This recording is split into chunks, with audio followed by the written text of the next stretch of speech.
Assalamualaikum warahmatullahi wabarakatuh. Pada pertemuan ini saya akan menjelaskan terkait sistem pencernaan ya, sistem pencernaan. Tapi sebelumnya saya akan putarkan dulu terkait video terkait sistem pencernaan.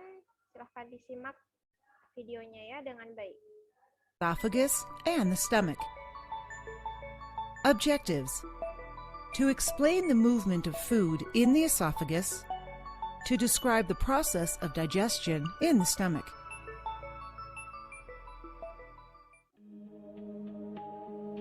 The process of digestion begins inside the mouth. The teeth break down the food into smaller particles. It then gets mixed with the saliva in the mouth to form a slurry mass called bolus. As the food is swallowed,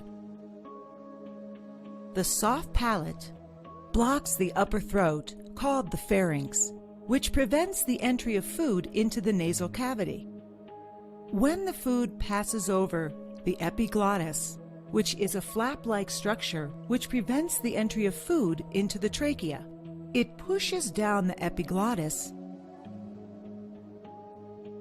The food then enters the food pipe, or esophagus, which connects the pharynx to the stomach and is gently pushed down to the stomach by wave-like muscle contractions and relaxations known as peristalsis. Lambung dengan yang disebut dengan gerakan peristaltis. When the food enters the stomach, a J-shaped bag-like structure, mucus, hydrochloric acid, and digestive juices that are present in the stomach act on the food to help digest it through chemical action. The mucous membrane protects the inner wall of the stomach from the effects of the acid.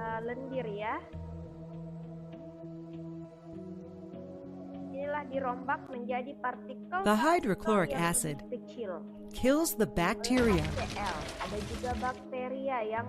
that enter along with the food and also helps in the digestion of proteins. The digestive juices start breaking down the proteins present in the food into simpler forms. Muscular contractions in the stomach churn this food mass to further break it down and mix it with secretions in the stomach to form a thick liquid. This thick liquid is called chyme. The chyme exits the stomach through peristaltic movements and enters the small intestine where most of the digestion occurs. To summarize, nah, Ananda Soleh-Soleha di sini terkait sistem pencernaan ya, mulai dari mulut, kerongkongan atau esofagus, kemudian turun ke lambung, kemudian ke usus, kemudian ke anus, itu kita akan bahas satu-satu ya. Ya, seperti yang pekan lalu kita sudah bahas bahwa organ paling pertama setelah mulut, di dalam mulut itu terdapat organ gigi ya, organ gigi yang dibagi menjadi 4 bagian, yaitu gigi seri yang disebut dengan incisors, dan kemudian gigi taring disebut kanin, kemudian premolars yang disebut dengan gigi geraham depan, dan molars disebut dengan gigi geraham belakang ya. Di mana gigi seri itu berfungsi untuk memotong ya, jadi bentuknya itu seperti kapak, ini fungsinya untuk memotong. Kemudian ada kanin atau gigi taring, itu berfungsi untuk mencabik ya, mencabik makanan. Kemudian ada gigi geraham. Nah, gigi geraham ini bentuknya bonggol datar ya. Ini memang berfungsi untuk mengunyah dan menghancurkan makanan yang ada di dalam gigi. Kemudian ya gigi itu kita mempunyai 2 set gigi. Yang paling pertama itu disebut dengan gigi susu, ya, itu sekitar 20 gigi. Kemudian gigi permanen yaitu 32 gigi. Ini 32 gigi sampai orang itu meninggal, gigi inilah yang akan mereka pakai sampai akhir hayat mereka, ya, atau dikatakan dengan gigi permanen. Jadi ketika gigi ini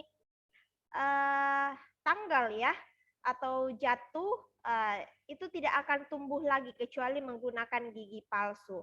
Nah, adapun yang terjadi, apa sih yang terjadi di bagian mulut selain dari mengunyah makanan? Jadi yang mengunyah makanan itu disebut dengan pencernaan mekanik, ya, pencernaan mekanik, proses mengunyah, mencerna makanan sampai ke partikel-partikel yang lebih kecil. Kemudian ada dikatakan pencernaan kimiawi. Nah, pencernaan kimiawi di mulut itu dibantu oleh enzim, ya. Apa nama enzimnya? Kemarin kita juga sudah bahas, ya. Jadi nama enzimnya itu enzim amilase. Enzim amilase atau biasa disebut juga dengan enzim tialin. Enzim amilase atau enzim tialin. Ya, yang ini yang akan mengubah karbohidrat menjadi glukosa. Ya, glukosa itu dalam bentuk gula. Ya, dalam bentuk gula yang nanti akan dirombak lagi menjadi partikel-partikel yang lebih kecil. Nah, organ apa setelah mulut, ya? Organ apa setelah mulut? Ya, sebenarnya di dalam mulut selain dari yang namanya gigi, yang menghasilkan enzim tadi itu adalah air liur. Air liur atau disebut dengan saliva. Anak-anak soleh-soleha, kalian bisa melihat di bukunya kalian halaman 130, ya, terkait materi kita pada hari ini, ya. Jadi ada juga disebut dengan saliva. Saliva itulah yang akan menghasilkan air liur, atau memang saliva itu nama lainnya adalah air liur, ya. Jadi kurang lebih 1/2 liter itu manusia akan memproduksi air liur dalam 24 jam. Kemudian dari air liur ini dihasilkanlah enzim, atau dalam air liur itu mengandung enzim yang akan membantu dalam proses pencernaan. Ya, bisa dibaca anak-anak soleh-soleha. Jadi adapun fungsi dari lidah itu, ya, sebagai indera pengecap, membantu gigi menempatkan makanan, kemudian mencampur makanan, membantu mendorong makanan pada waktu menelan dan membantu bersuara. Ya, kemudian lidah, ya, juga memproduksi saliva yang disebut untuk menghasilkan air liur. Ya, kemudian lanjut ke organ kedua, yaitu esofagus, ya. Esofagus atau nama lain dari kerongkongan. Esofagus atau kerongkongan. Nah, di sini kurang lebih 25 cm. Jadi panjang kerongkongan kita itu sekitar 25 cm di bagian sini, di bagian leher kita, dari pangkal lidah kita, ya. Nah, di sini ada kerongkongan atau esofagus. Nah, di sini di esofagus terjadi namanya gerakan, ya, gerakan otot kerongkongan yang disebut dengan gerakan peristaltis, ya, atau gerakan meremas-remas makanan menjadi seperti bentuk bola-bola seperti ini. Ya, jadi makanan yang sudah dikunyah sebelum masuk ke dalam lambung itu akan masuk ke dalam kerongkongan yang panjangnya sekitar 25 cm.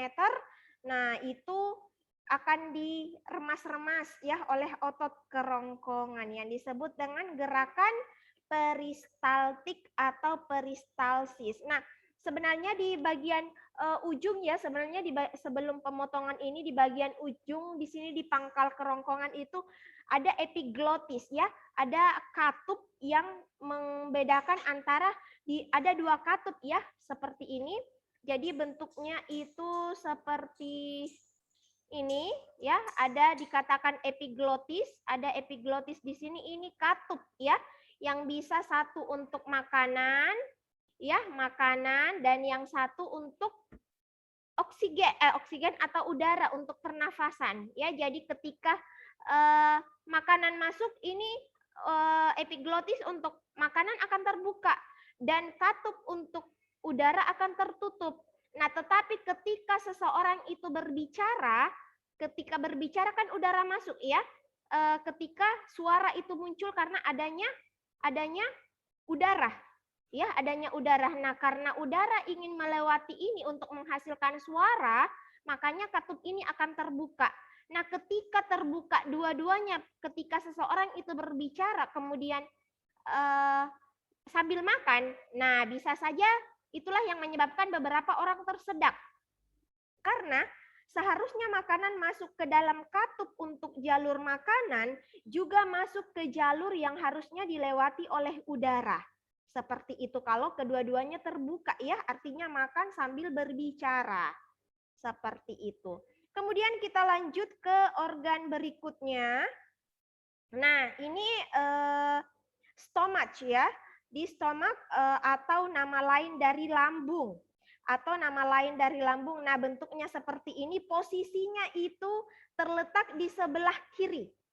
Letaknya itu ada di sebelah kiri. Di sebelah kirinya kita itu terletak lambung, ya, terletak lambung.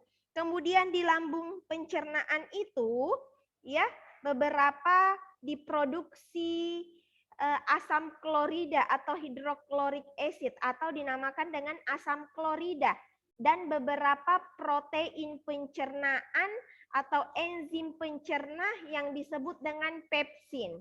Ya, disebut dengan enzim pepsin. Jadi di sini di lambung itu juga di sini di lambung itu terjadi yang namanya pencernaan enzim. Pencernaan enzimatik atau kimiawi karena dibantu oleh enzim. Ya, dibantu oleh enzim yang dinamakan dengan pepsin ya. Di sini akan diubah beberapa makanan menjadi partikel-partikel yang lebih kecil ya, dari protein menjadi pepton. Jadi protein itu masih makromolekul, ingin dipecah lagi menjadi bagian-bagian yang lebih kecil sehingga mudah dicerna oleh sel-sel tubuh kita. Kemudian apa sih kelanjutan setelah makanan sudah diolah di lambung, kira-kira kemana lagi nih? Ya, jadi ini ya ada sunnah Rasul bahwa lambung itu dibagi menjadi 3 bagian, yaitu 1 bagian untuk udara, 1 untuk setengah, sepertiga untuk udara, sepertiga untuk makanan, dan sepertiga untuk minum. Jadi tidak semuanya air semua, tidak semuanya udara semua, tidak semuanya makanan semua. Jadi ini sudah dibagi sepertiga untuk udara, sepertiga untuk makanan, dan sepertiga untuk minum. Nah, selanjutnya setelah makanan diproses di lambung, kemudian berlanjut ke usus halus atau usus kecil. Ya, usus kecil.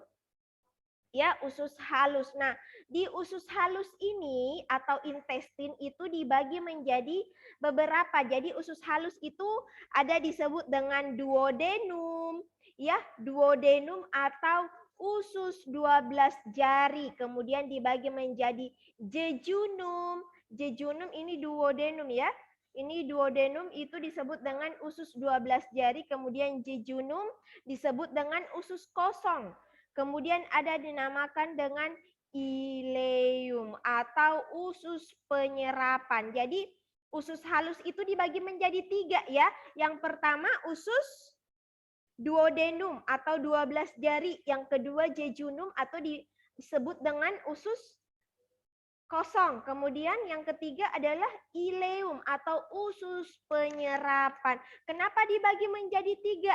Nah, sebenarnya ini usus halus itu sangat-sangat panjang ya.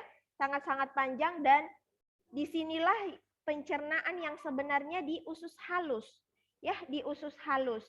Nah, kemudian di bagian duodenum yang paling pertama, usus paling pertama, ya, karena panjang sekali itu kalau direntangkan itu bisa sampai berkilo-kilometer, ya, untuk usus halus. Nah, usus halus itu sendiri tadi sudah dibagi menjadi 3 bagian, dan ketiga bagian ini memiliki fungsi masing-masing, ya. Kita mulai dari usus duodenum atau usus 12 jari. Nah, di usus 12 jari inilah terjadi juga yang namanya di sini juga terjadi yang namanya pencernaan kimiawi.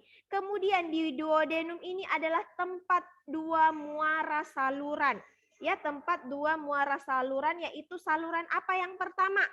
Nah, jadi ini ada dinamakan pankreas, ya.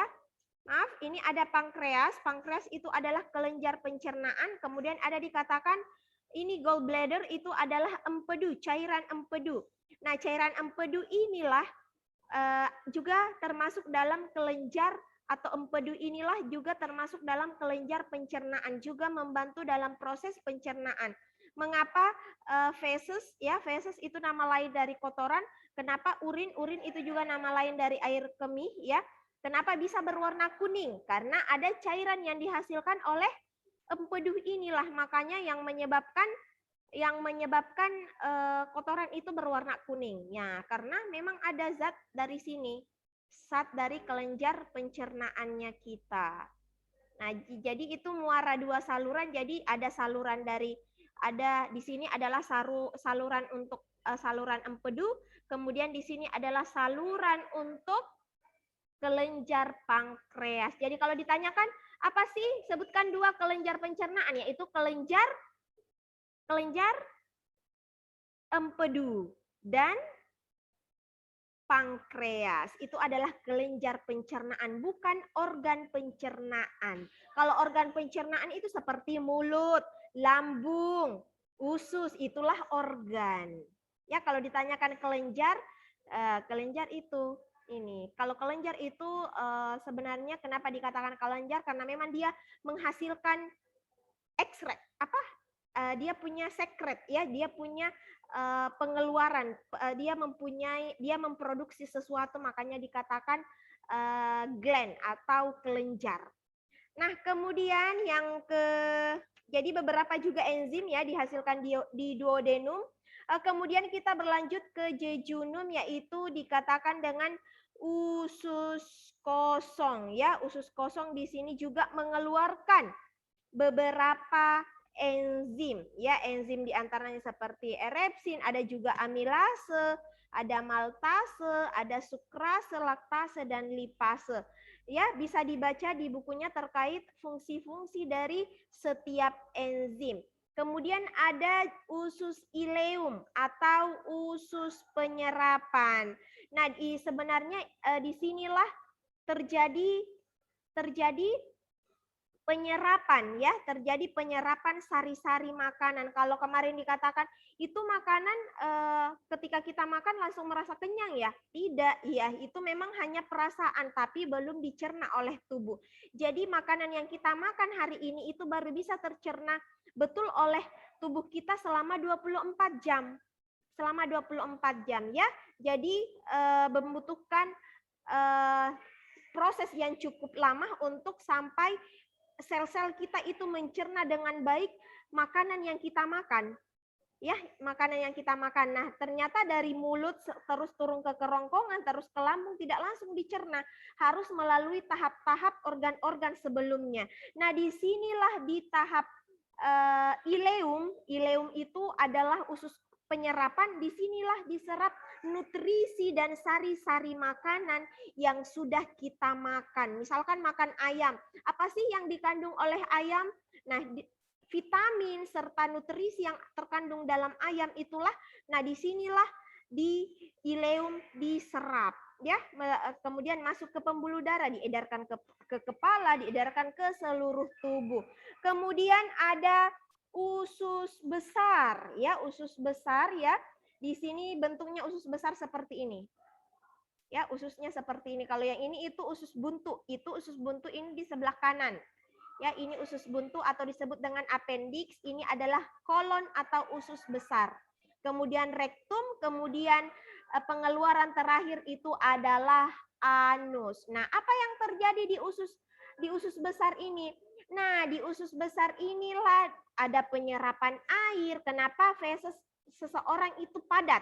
Ya, karena di sini ada penyerapan air. Kemudian tadi kan sudah diserap sari-sari makanan, tentu ada ampas ya yang disebut dengan ampas atau beberapa air, kemudian beberapa vitamin makromolekul yang tidak terserap di usus halus yang di ileum itu akan diserap di usus besar di sini. Jadi usus besar itu ada juga yang bentuknya seperti ini juga berbeda di sini. Kemudian di bagian sini juga berbeda, kemudian di bagian sini juga akan berbeda apa yang terjadi di bagian setiap bagiannya. Ya, nah disinilah tahap terakhir. Ampas dari makanan yang kita makan akan keluar menjadi feses. Feses itu adalah kotoran ya. Nah, akan tersimpan kalau misalkan terasa sudah mau buang air itu di bagian rektum ini bisa memanjang, kemudian akan keluar melalui pengeluaran akhir yaitu disebut dengan anus. Disebut dengan anus. Ananda soleh soleha ya. Seperti inilah dari organ-organ pencernaan ya. Juga inilah lengkapnya ya, dari mulut ini menghadap ke kita yang menghadap begini ya. Ini di sebelah kiri, ini sebelah kiri, ini sebelah kanan. Ini kanan, ini kiri. Ananda soleh soleha. Jadi bisa dilihat, oh organku seperti ini ya. Usus buntu ternyata di sebelah kanan, lambung itu di sebelah kiri, usus halusku begini, anus ada di tengah. Hati, ini hati ya. Warna merah ini adalah hati. Nah ternyata hati itu lebih ke arah kanan ternyata ya. Nah, meskipun ada di sebelah kiri tetapi lebih besar ke sebelah kanan. Kenapa? Karena di bagian sini sudah terisi oleh lambung. Ya. Seperti itu Ananda soleh soleha. Mohon tetap dibaca ya terkait enzim-enzim di setiap organ-organ. Kemudian juga beberapa penyakit ya, beberapa penyakit pada sistem pencernaan ya, beberapa penyakit terkait sistem pencernaan, silahkan juga dibaca ya. Beberapa seperti gastritis atoma, ya gastritis atoma, kemudian parotitis yang terjadi pada parotis gara-gara infeksi virus ya. Yang pertama itu appendicitis, juga ini karena terjadinya peradangan pada umbai cacing atau appendix itu ini pada usus besar ya. Kemudian diare. Nah, ada diare atau mencret berarti ada gangguan di usus besarnya atau di penyerapan airnya. Kemudian gastritis ya berarti ada peradangan pada dinding ya. Ananda soleh soleha, kalian harus tahu ini gastritis atau ema yang paling umum dialami oleh manusia ya. Ini sebenarnya HCl, asam klorida yang dihasilkan oleh lambung kita itu bersifat asam. Ya, asam, namanya asam seperti cuka ketika terkena luka, perihnya bagaimana. Nah, seperti itulah ketika lambung kita sudah meradang atau penyakit mah seperti itu. Jadi lambung kita, proses-proses organ-organ di dalam tubuh kita itu non-stop. Kita tidak rasa, dia terus bekerja, tetapi ketika tidak disuplai dengan makanan, dia akan mengikis dirinya sendiri. Seperti lambung kita, dia itu terus memproduksi, kemudian HCl itu selalu, asam klorida itu selalu dikeluarkan. Nah, ketika tidak cukup makanan untuk diolah, dia akan mengikis dirinya sendiri dan akan melukai sendiri, terjadilah peradangan. Nah, terjadilah yang namanya penyakit mah. Seperti itu Ananda soleh soleha ya terkait sistem pencernaan. Jika ada yang ingin ditanyakan silahkan di chat ya, silahkan di chat dan ditanyakan. Oke, cukup sekian. Assalamualaikum warahmatullahi wabarakatuh.